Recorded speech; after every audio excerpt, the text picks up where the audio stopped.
هذا السائل يقول: لماذا تذكر الأعلام من العلماء كابن تيمية الحفيد بدون أن تسبقه بقول الشيخ وتختمه بقوله رحمه الله، وكذلك في سائر العلماء الذين ذكرتهم؟ لأن من كمل منهم لم يحتج إلى الألقاب، ومن نقص من غيرهم فلا ترفعه الألقاب.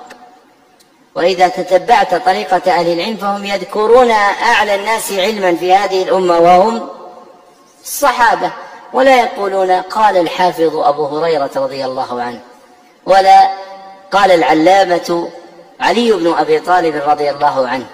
فحنينيك في نفسك، سر بطريقة من سبق، ولا بأس بذكر الألقاب عند الاحتياج إليها.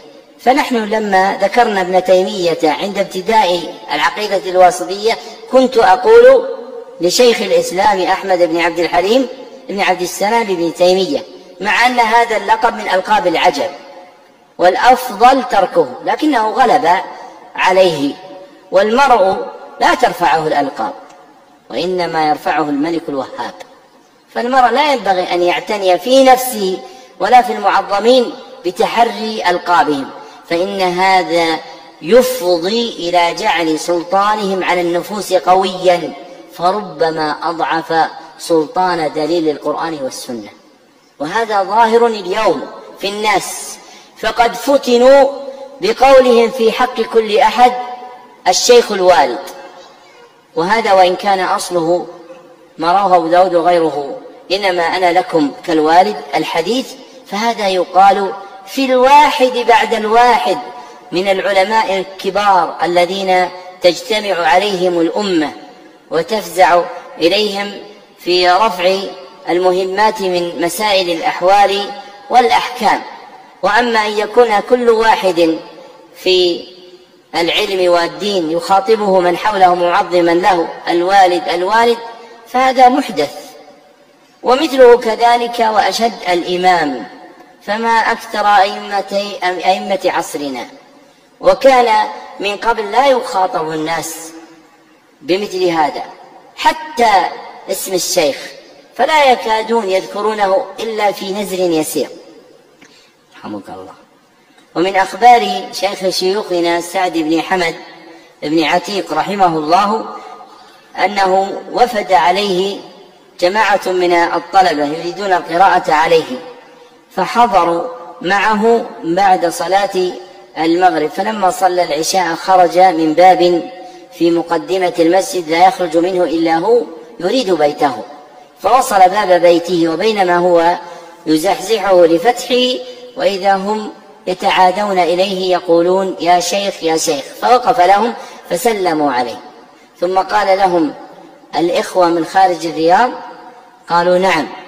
قال عرفت ذلك، لأن الرياض ليس فيها شيخ إلا عبد الله بن عبد اللطيف، وهذا كان العالم الأكبر سنا، وعبد الله بن عبد اللطيف بن عبد الرحمن بن حسن بن محمد عبد الوهاب رحمه الله. وهذا الشيخ كان قاضي الرياض، الشيخ سعد كان قاضي الرياض وكان عالما مقدما، ومع ذلك يقول ليس في الرياض شيخ إلا فلان. الحين في الرياض 1000 شيخ، يعني مليون، إذا كان سكانها كما يقال 6 ملايين كل يقال له الشيخ الشيخ الشيخ، وهذا من الافتتان بالألقاب. وأما أهل العلم والفضل فهم لا يرون الألقاب شيئا. وفي أخبار شيخ شيوخنا عبد الله بن حميد رحمه الله أنه رفعت إليه خصومة في أرض، فأحضر أحد المتخاصمين صكا مكتوبا في الخصومة من القاضي السابق، فعرضه الشيخ على الكتاب الذين أدركوا ذلك الشيخ وكانوا معه، فلما رأوه قالوا هو خط الشيخ. فقال له الشيخ وكان قاضيا اذهب حتى نستدعيك. ثم أخذ هذا الصك، وكان الشيخ كفيفا، فبعث به إلى بعض أصحاب الشيخ عمر بن محمد بن سليم رحمه الله، وأمرهم أن ينظروا فيه هل هذا بخطه أم لا. فأجمع طلاب الشيخ وكتبته في المحكمة أن هذا خط الشيخ عمر بن محمد بن سليم.